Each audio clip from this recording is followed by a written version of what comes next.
TBR Remix ជាកំមេកំពង់ឆ្នាំងគ្មានណៃផាំងឲ្យទៅលើកំពង់ឆ្នាំងស្គាល់ទាំងអស់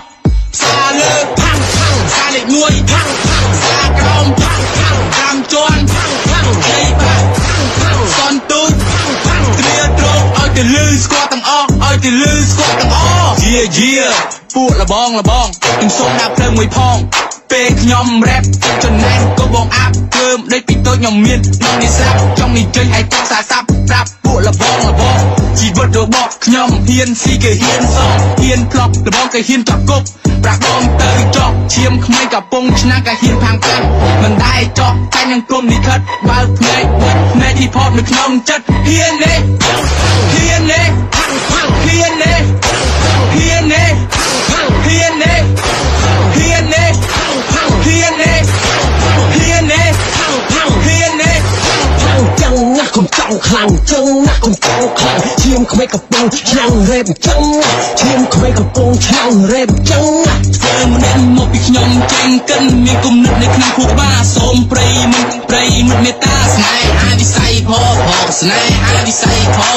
ស្ដាំហើយកុំស្ដាំម្ដងសូមព្រៃមិនស្ដាប់ឲ្យបានច្រើនដងនឹងយល់ពីអត្ថន័យហើយផចង់និយាយពិសេសយកខ្ញុំមិនតល្បីផងសូមជួបបងមេត្តាប្រណីដល់ខ្ញុំមិនទាន់ជួបបល័យផាតែកុំផាទាំងដងផាទាំងអស់នោះឲ្យគេខ្វល់ច្បល់ពេញតែទីរ៉េបចប់សំតែដៃពីរឃើញរូបខ្ញុំហើយសូមបងកុំវីក្រុមខ្ញុំที่ខ្ញុំមានពីរឃើញខ្ញុំហើយសូមបងកុំកើណាស់ឃើញដល់បងលីសាថាអស់ទាំងពីរម៉ាត់តែក៏ភ្លេចអស់ធ្លាប់មករៀនធ្លាប់មកហាត់ម៉ាត់ខ្ញុំស្រែកថាអញ្ចឹងម៉ាត់ខ្ញុំស្រែកថាអញ្ចឹងនេះជាពាក្យសម្ដីនៃសិល្បៈស្ដាប់ឮហើយសូមកុំខ្មាស់សិល្បៈបែប hip hop បើប្រិយមិត្តដែលមិនទាន់យល់ច្បាស់ថាវិស័យ hip hop អមរំយ៉ាងណា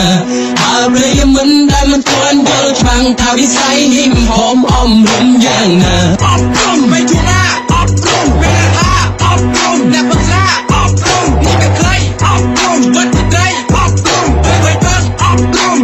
បើប្រិយមិត្តដែលមិនទាន់យល់ច្បាស់ថាវិស័យ hip hop អមរំយ៉ាងណាបើប្រិយមិត្តដែលមិនទាន់យល់ច្បាស់ថាវិស័យ hip hop អមរំយ៉ាងណាអប់រំមិនជួណាអប់រំពេលថាអប់រំអ្នកបក្រាអប់រំអ្នកក៏ខ្លីអប់រំវិទ្យាត្រីអប់រំពេលវេលាអប់រំជីវិតបីដូចជាខ្សែអំបោះថ្លៃស្ដាប់ព្រោះរូបអ្នកណាពេលដឹងជួបកាត់ជាមនុស្សគូណារឹងសំឡេងខាងមុខឲ្យបានដូចឆ្ងាយដូចជាថ្ងៃជ័យប្រហែលខែមុនជីវិតនឹងសើប្រាជេកមានសតអ្វីនៅចិត្តជូនពុនរស់នៅមនុស្សនឹងជីវិតទឹកtrongតំឡយជាថ្មីខ្ញុំនៅគ្នាថ្មីយកអ្វីមកថ្មីសំគូលបងកុំភ័យអាយុខ្ញុំនៅក្មេងជ័យជើងថ្មីហើយចង់អ្វី